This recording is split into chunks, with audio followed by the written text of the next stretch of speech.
Hello, ChatGPT, can you hear me? Hey there! Yep, I can hear you perfectly. Ready when you are. For the first question, what do you understand by the term economic upturn? Well, as far as I know, an economic upturn is when a country's economy improves, and it also includes higher gross domestic product, a lower rate of unemployment, and increased consumer spending, along with business growth. Sometimes it often follows a recession or slow growth period.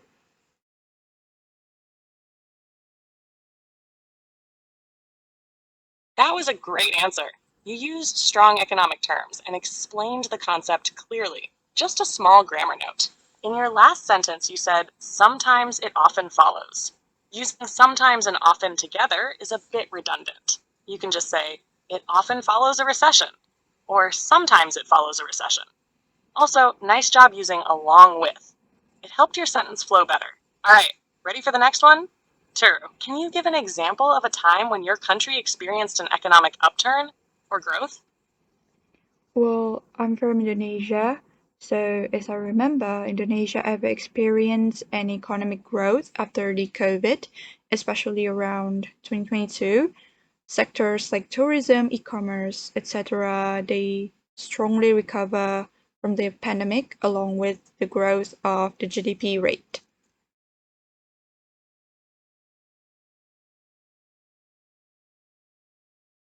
Nice. You made your point clearly. And I like how you mentioned specific sectors like tourism and e commerce. That adds good detail. Here are a couple of small suggestions. Instead of Indonesia ever experienced, it's more natural to say Indonesia experienced. The word ever doesn't work that way in this context. And for they strongly recover, since you're talking about something that happened in the past, you should say they strongly recovered. Here's a smoother version. I'm from Indonesia. As I remember, Indonesia experienced economic growth after COVID, especially around 2022. Sectors like tourism and e commerce strongly recovered, along with GDP growth. Looking good so far? Let's go on. 3. What industries do you think grow the fastest during an economic upturn? Well, in my opinion, industries like technology and tourism maybe because these sectors benefit from increased consumer confidence and investment, and also when people spend more, the businesses will be able to expand their operations.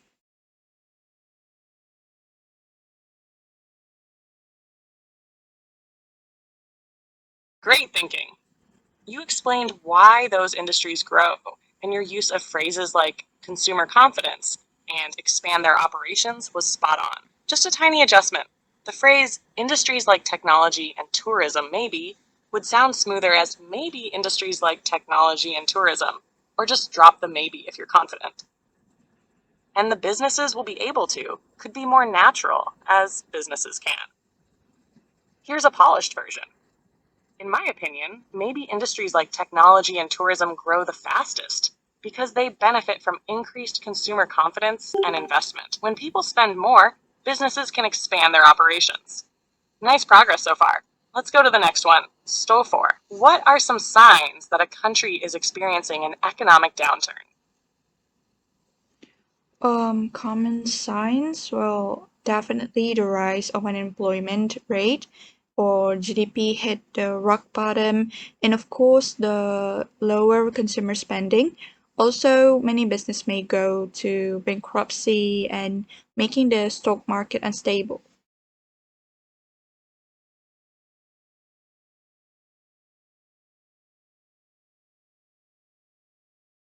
Nice job. You touched on some really key indicators like unemployment, GDP, and consumer spending. That shows a good understanding. Here are a couple of tweaks to make it more natural. Instead of GDP hit the rock bottom, you could say GDP falls significantly or GDP declines sharply. Hit rock bottom is more casual and dramatic, which isn't wrong, but a bit less formal. And go to bankruptcy should be go bankrupt. Also, making the stock market unstable would work better as which can make the stock market unstable. So here's a smoother version. Common signs, definitely a rise in the unemployment rate, a sharp drop in GDP, and lower consumer spending. Also, many businesses may go bankrupt, which can make the stock market unstable. You're doing great. Let's move to the next one. Star 5. In your opinion, what causes an economy to go into a downturn? Well, economy downturn can be caused by high inflation, political instability, and global economic shock. And I think natural disaster, like the COVID-19 pandemic, can also be the cause of it. Well, correct me if I'm wrong though.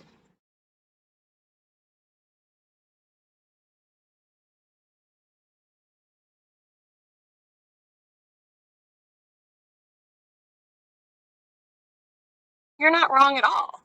That was a really solid answer. You covered a good range of causes, and I like how you gave an example with the pandemic. That made your point clearer. Just a couple of quick grammar notes. Instead of economy downturn, it should be an economic downturn. And can also be the cause of it would sound more natural as can also cause it, or can also lead to a downturn. So a smoother version could be an economic downturn can be caused by high inflation, political instability, or global economic shocks. I think natural disasters, like the COVID-19 pandemic, can also cause it. You're really on a roll here. Let's keep going. 6. How does a downturn affect everyday people in your country? Oh, well, definitely employees lay offs every minute. They face salary cuts, burnout, and stress, and prices rising, income stagnant, or even falling. And of course, this leads to the decreasing of their ability to afford basic goods and services.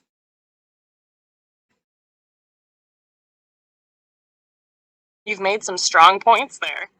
The effects you mentioned are very real and relatable. Just a few small fixes to make it flow better. Instead of employees layoffs every minute, say employees face layoffs or there are frequent layoffs.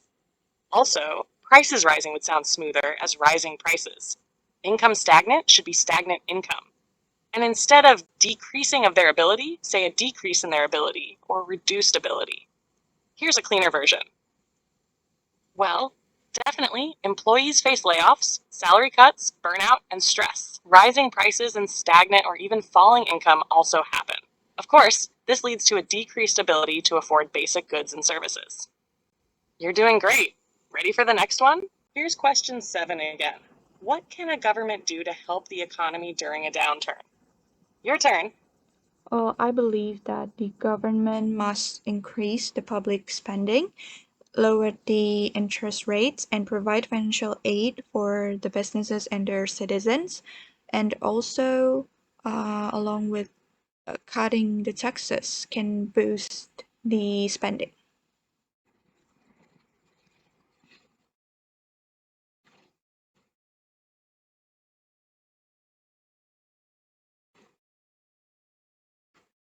You're making great points, and your ideas are clear.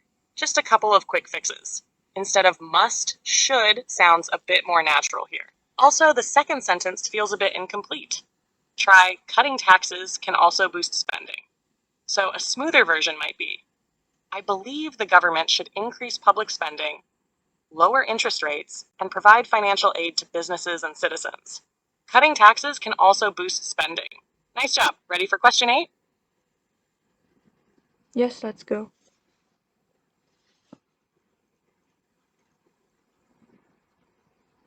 All right. Here's question 8. How do people's spending habits change during an economic downturn? What do you think? I think that uh, people change, they become more cautious, aware with their money, and learning how to prioritize essentials. They might have stopped and cut back their consumerism and hedonism lifestyle and focusing more on the saving than the spendings. Good points. You explained the cautious mindset well. Just a few tweaks. Instead of aware with their money, say more careful with their money. Also, have stopped and cut back their consumerism and hedonism lifestyle would sound smoother as stop or cut back on consumerism and a hedonistic lifestyle. And focusing more on the saving than the spending is better as focus more on saving than spending. Here's a smoother version. I think people become more cautious and careful with their money, learning to prioritize essentials. They stop or cut back on consumerism and a hedonistic lifestyle, focusing more on saving than spending. You're doing great! Want to move on to question 9. Yes, let's go.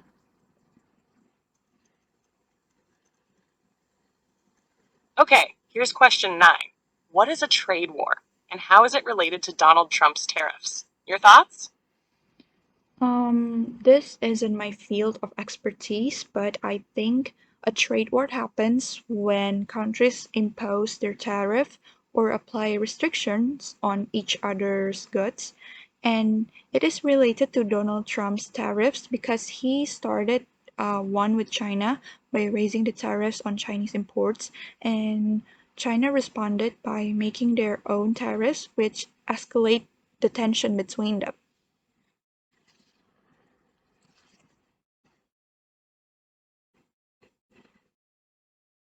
Nice explanation. You showed clear understanding, and the way you linked Trump's tariffs to the trade war with China was spot on. Just a couple of small suggestions. Instead of apply restrictions on each other's goods, you could say impose restrictions on each other's goods. Also, which escalate the tension should be which escalated the tension. Here's a smoother version. A trade war happens when countries impose tariffs or restrictions on each other's goods. It relates to Donald Trump's tariffs because he started one with China by raising tariffs on Chinese imports. And China responded with their own tariffs, which escalated tensions between them. You're doing really well. Ready for the last question? Yes, of course. Sorry, I'm having issues right now. Could not understand what you said. Yes, let's move on to the last questions.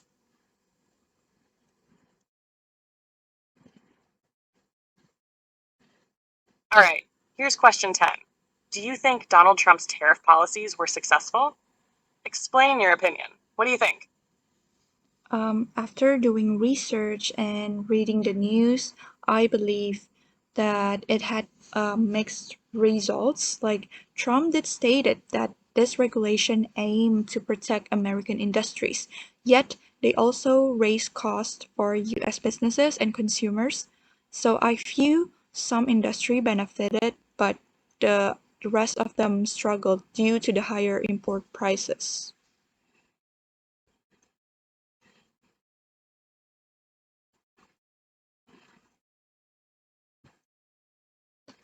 Great answer! You balanced the pros and cons well, and your reasoning made sense. Just a couple of quick fixes. Instead of Trump did stated, say Trump did state, or simply Trump stated.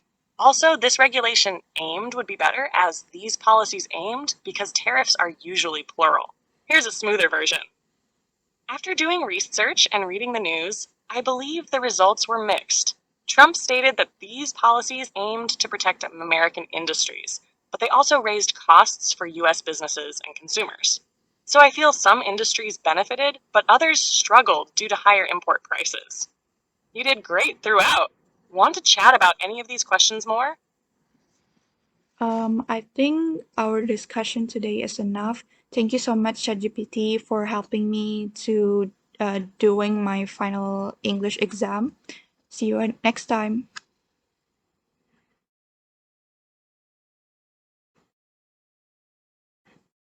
You're very welcome. Glad I could help with your exam prep. Looking forward to chatting again sometime. Take care.